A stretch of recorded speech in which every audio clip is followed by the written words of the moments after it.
In a previous lesson, we created a gradient swatch, which is a smooth blend between two or more colors. In this lesson, we're going to discuss using and altering gradients.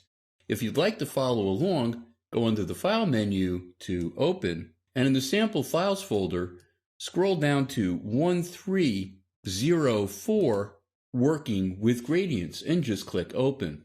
Let's start with the gradient panel. I'm going to go to my selection tool and just click on one of the rectangles. What kind of things can we control in the gradient panel? Well, first, what type of gradient is this? Linear, or is it radial, which is circular? And you can see that the left stop of the gradient is in the center of the radial gradient, and the right stop is in the extreme outside in the object. Let me go back to linear. I can actually change the angle that the gradient is traveling within the object. How about I go to 90 degrees and just hit return or enter. And you can see now the gradient is starting at the bottom and going to the top. If I wanted to flip that around so it was going in the opposite direction, I could just add a minus sign before the 90 and hit enter or return. And so now it's going from the top to the bottom. Let me go back to 0 degrees for the angle and just hit enter or return. I could also flip around the gradient itself, so the two stops will switch places. And you can see it's going exactly the opposite direction. Let me click that reverse again. I could also click on the various stops and move them. So the white is starting much further into the object. Let me drag it back again. The diamond shaped above the gradient ramp is actually the center of the change within the gradient. So right now, if I select that little diamond, you can see the location is exactly in the middle of the two stops.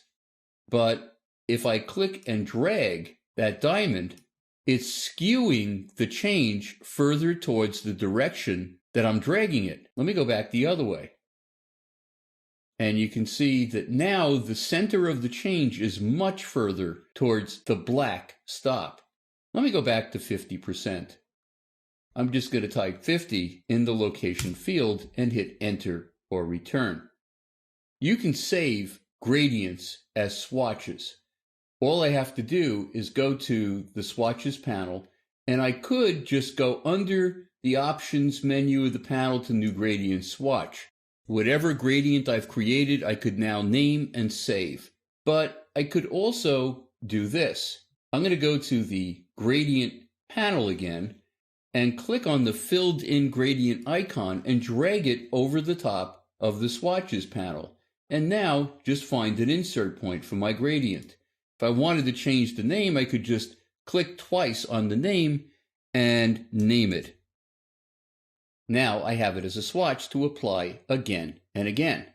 Now there's also a gradient tool. So other than the panel, there's a tool. If you hit your G key, you will go right there and select the gradient swatch tool. I'm going to first select all of my objects.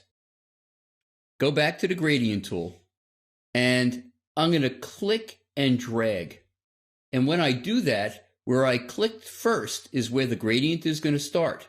The angle that I'm dragging at is the angle that the gradient will travel along. And wherever I let go is where the gradient will stop. So you can see, even though it's multiple objects, it looks like one gradient is filling all of those objects. Let me do it in the opposite direction. And now is traveling in exactly the opposite direction down the page. Now, if you've used the gradient tool in Photoshop or Illustrator, you're very familiar with how the gradient tool works in InDesign already. We'll be discussing strokes in the next lesson.